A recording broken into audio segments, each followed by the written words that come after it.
আজকে 10 দিন পরে ভাত খাবো। মাছে ভাতে বাঙালি আমরা কিভাবে ভাত না খেয়ে থাকতে পারি? মানুষ চাইলেও অনেক কিছু করা সম্ভব। যাই হোক বন্ধুরা, দুপুরে কি খাচ্ছি পুরো ডিটেলস আজকের ভিডিওতে দেখাবো। পুরো ভিডিওটা স্কিপ না করে দেখতে থাকুন। সকালটাই শুরু করলাম আল্লাহর অশেষ রহমতে ফজরের নামাজ দিয়ে। তারপর মেয়ের জন্য একটা পরোটা ভাজলাম। মেয়ে তো পরোটা খাবে না, পছন্দ না, তার একটু রাগ করেছে। তারপর প্রতিদিনই পাস্তা খেতে চাই, একই নাস্তা তো প্রতিদিন ভালো লাগে না। তো মেয়ের পরোটা বানিয়ে এই দিক দিয়ে আমি যেই সালাদগুলো কাটবো, সালাদগুলো ভিজিয়ে রাখলাম আর চিয়া সিড ভিজিয়ে রাখলাম। মাদ্রাসা থেকে এসে সালাদগুলো কেটে নেব। এদিক দিয়ে মেয়েকে রেডি করাচ্ছি। মেয়ের তো ভীষণ মন খারাপ, আমি একটু ভিডিও করছি বিদায় সে শরম পেয়ে তারপর মুখই বন্ধ করে ফেলছে। আর ছোট কন্যা তো আমার ঘুমাচ্ছে। তারপর মেয়েকে মাদ্রাসায় দিয়ে আসলাম, দিয়ে আসা চা করার জন্য নেমে পড়লাম, কারণ এই স্লিম চাটা খালি পেটেই খেতে হয়।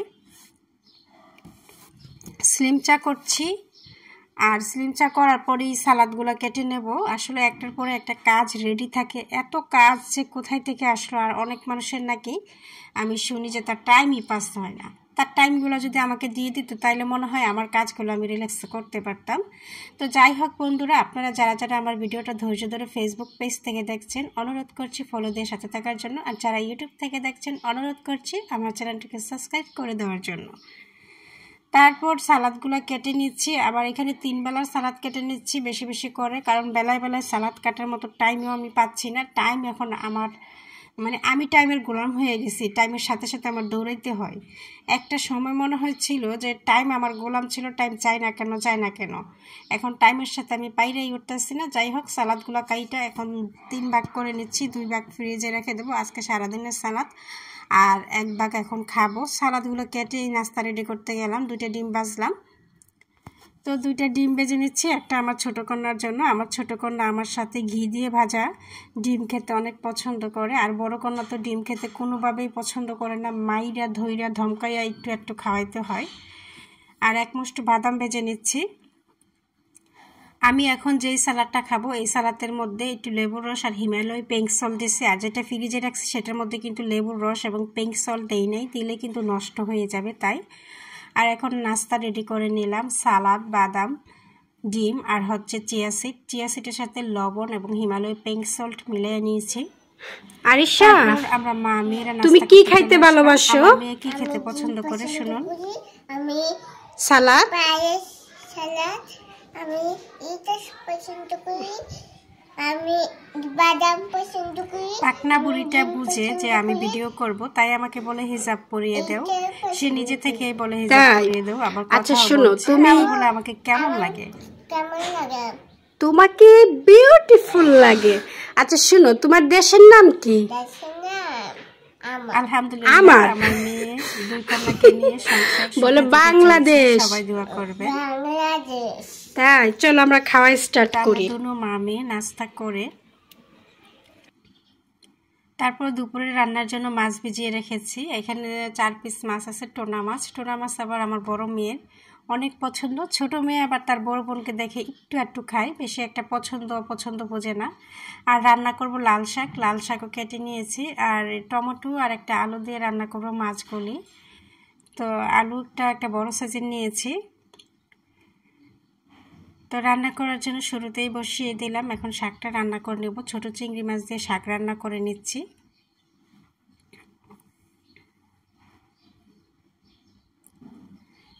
আমি মূলত ব্লগ ভিডিও কখনো করি নাই, এই কয়েকদিন যাবৎ ব্লগ ভিডিও করতেছি।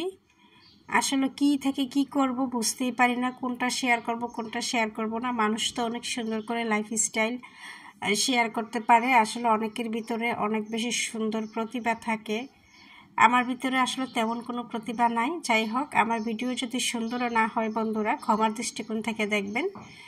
ওইদিকে আমি লাল শাকটা বসিয়ে দিয়ে এদিকে মাছগুলোকে লবণ, হলুদ, একটু মরিচ, তারপর একটু তেল দিয়ে হাতে মেখে নিলাম। আর এর মধ্যে একটু দিয়ে দিলাম ধনিয়া পাতা। লাল শাকের মধ্যে ধনিয়া পাতা দিলে খেতে বেশ ভালো লাগে। কারা কারা দিয়ে খান কমেন্টের মাধ্যমে জানাবেন। এখন আমি মাছগুলো দিয়ে দিচ্ছি, এপিট উপিট উল্টিয়ে ভেজে নিচ্ছি। মাছ ভাজা রেখে আবার কিন্তু চলে যেতেছি, মাছ দিয়ে চলার মতো দেখতেছি কি 12টা বেজে গেছে। তখন মেয়েকে আনার জন্য আবার মাছ ভাজাগুলো রেখেই দৌড়াচ্ছি। আমার ছোটো কন্যা তো বাইরে যাওয়ার জন্য এমন রেডি, সকালবেলা তো ঘুমায়, আর এরকম দুপুরবেলা হলে তো হয়েছেই, সে তার বড় বোনকে আনতে যাবে, তার বোনের মেকআপ হিজাব পরে রেডি এবং সিঁড়ি দিয়ে নেমে যাচ্ছে।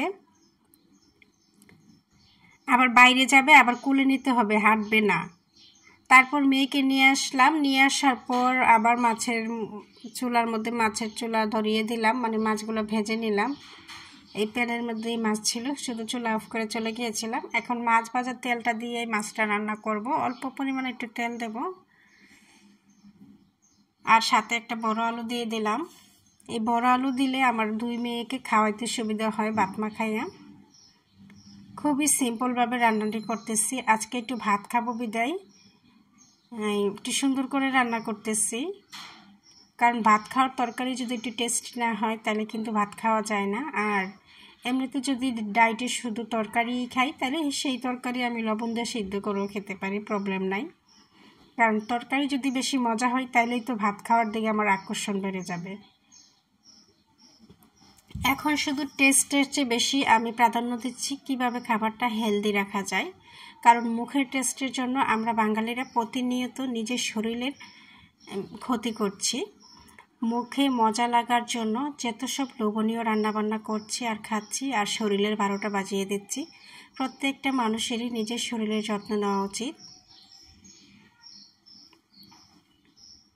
তারপর দুপুরে রান্না হয়ে গেলে আমাদের আরিশা গুড গার্ল, আমাদের আরিশা দেখেন ভাত কিভাবে সুন্দর করে পরিবেশন করতে হয় বাটি দিয়ে, সেটা করে দেখাচ্ছে।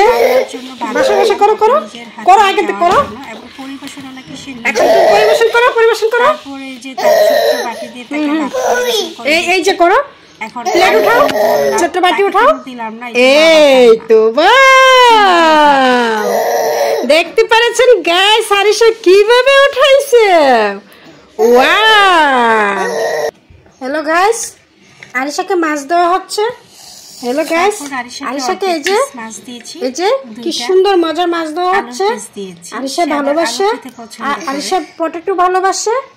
এই হলো আরিশার খাবার। হ্যালো গাইস, আশা করি আপনারা দেখতে পাচ্ছেন এগুলা কার খাবার। এই ভাতগুলা কিন্তু সে খায়নি, তারপর রান্না করলো হাতে ধরে মাখানোর জন্য, নষ্ট করার জন্য। তারপর দুপুরে আমি খেয়ে নিলাম 1 কাপ পরিমাণ ভাত, এখানে নিয়েছে লাল শাক আর 1 পিস মাছ। এই হইল 10 দিন পরে আমার দুপুরের খাওয়া। আলহামদুলিল্লাহ, রিজিকের মালিক আল্লাহ। তারপর সন্ধ্যার পরে একটু চা খেলাম, আর মেয়ের ফাঁকে একটু পড়াইলাম। আর এর মধ্যে আমার শ্বশুর নিয়ে আসছে ছোট মাছ, অর্ধেক পড়া রেখে মাছ কাটতে গেলাম। মাছ খাইটা একটু আলসামি লেগে গেছে, তাই নিজের ব্রেকফাস্ট রেডি করি নাই, ভাত দিয়ে মাছ ভাজা দিয়ে খেয়ে ফেললাম আবার 1 কাপের মতো ভাত। এই মাছগুলো কি মাছ আমি নিজেও জানি না, মনে হলো যে এটা টেস্ট করে দেখি, আর মনে হলো অনেক দিন যাবত আমি ভাত খাই না। তো যাই হোক বন্ধুরা, ভিডিওটা যারা কন্টিনিউ করেছেন প্রত্যেককে ধন্যবাদ। আজকের মতো আল্লাহ।